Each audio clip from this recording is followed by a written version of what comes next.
می videos میں خوش آمدید۔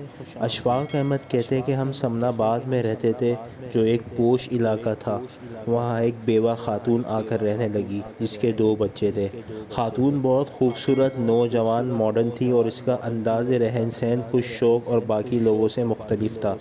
وہ خوبصورت اور باریک کپڑے پہنتی اور بے تحاشا خوشبو کا استعمال کرتی، یہاں تک کہ اگر کوئی اس کے گھر کے آگے سے گزرے تو خوشبو کی لپٹوں کی زد میں خود کو محسوس کرتا۔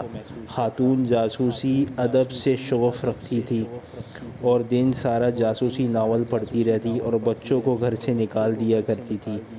اس کے گھر کچھ مشکوک لوگوں کا بھی آنا جانا تھا جس کے باعث خاتون کے بارے میں لوگ اچھی رائے نہیں رکھتے تھے۔ اشفاق احمد کہتے ہیں کہ ہمارے گھروں میں آپس میں اور جمعہ مبارک کے وقت مسجد میں باتیں ہوتی تھیں کہ محلے میں یہ کون اور کس قسم کی خاتون آ کر رہنے لگ گئی۔ یہ ایک دن ایسا ہوا کہ وہ سبزی کی دکان پر گر گئی اور 3 دن بعد انتقال کر گئی، اور جو لوگ اس کے گھر آتے تھے وہ ہی اسے کفن دفن کے لیے ساتھ لے گئے۔ خاتون کے انتقال کے بعد لوگوں کو پتہ چلا کہ خاتون کو کینسر کی لاعلاج بیماری لاحق تھی، اور جلدی کینسر کی ایسی خوفناک صورت تھی کہ اس کے بدن سے بدبو آتی رہتی تھی۔ اس وجہ سے اسے اسپرے کرنا پڑتا تھا تاکہ لوگوں کو اس کے بدن سے آنے والی بدبو سے تکلیف نہ ہو۔ اپنی اسی بیماری کی وجہ سے ہلکا پھلکا باریک لباس پہنتی تھی تاکہ زخموں کے ساتھ کپڑے الجھنے سے اسے تکلیف نہ ہو۔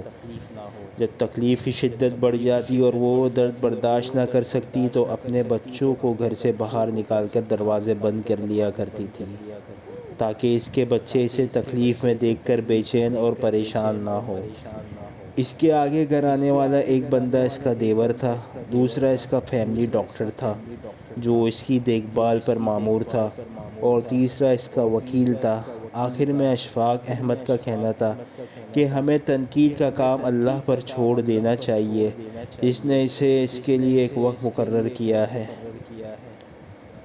ہم اللہ کا بوجھ اپنے کندھوں پر نہ اٹھائیں کیونکہ اس کا بوجھ اٹھانے سے بندہ کمزور ہو جاتا ہے اور پھر مر جاتا ہے۔